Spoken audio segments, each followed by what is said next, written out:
लाखो रुपयांची फसवणूक करून नंदू सोनटक्के या शिक्षकाला बेदम मारहाण करण्याचा प्रकार सांगलीमध्ये घडलाय। जागा विकत घेऊन देतो असं सांगून सोनटक्के यांच्याकडून पैसे उकळणाऱ्यांनीच त्यांना बेदम मारहाण केली आहे। आरोपींविरोधात गुन्हा दाखल करण्यात आलाय।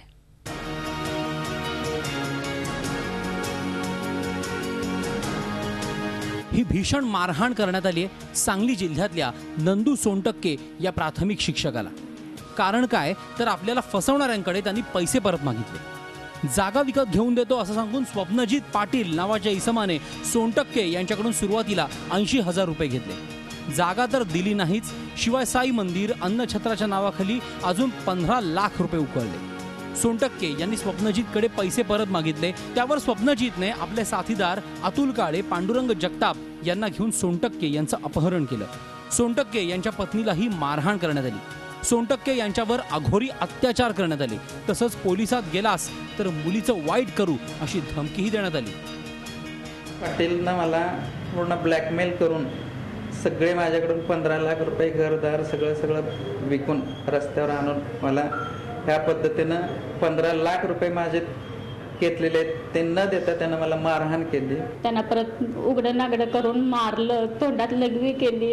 हा सगळा त्यांनी अन्याय सहन केला ना आम्ही घरात नुसतं रडत बसायचो। काय होतंय काय नाही आम्हाला काही कळत नव्हतं यातलं।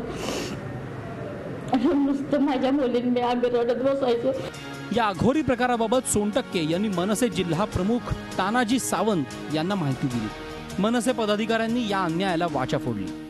10 ते 15 लाख रुपये यांच्याकडून देवाच्या नावावरती लुटून पैसे परत काम मागितल्यानंतर यांच्या घरामध्ये घुसून जबरदस्तीने यांना गाडीत घालून त्यांच्या मुलींवरती अत्याचार करून त्यांना धंद्याला लावतो अशा पद्धतीत या लोकांना भीती घातलेली आहे। फिर्यादीला शिवीगाळ केलेली होती, त्याचप्रमाणे धमकी दिलेली होती आणि जबरदस्तीने गाडीत उचलून नेल्यामुळे अपहरण करणे, त्यानंतर घरात घुसून मारहाण करणे, फसवणूक करणे याप्रमाणे आपण अपहरणाचे, अॅट्रॉसिटीचे आणि शिवीगाळ आणि धमकीचे प्रकरण यानुसार वेगवेगळ्या सेक्शननुसार गुन्हा दाखल करण्यात आलेला आहे। सांगली हा खुद्द गृहमंत्र्यांचा जिल्हा, पण याच जिल्ह्यात अशी गावगुंडी फोफावत असेल तर परिस्थिती कठीण आहे। स्वप्नजित पाटील, अतुल काळे आणि पांडुरंग जगताप यांच्यावर अपहरण, मारहाण, अॅट्रॉसिटी, धमकावणे असे गुन्हे दाखल करण्यात आले आहेत, पण त्यांना अजून अटक करण्यात आलेली नाही।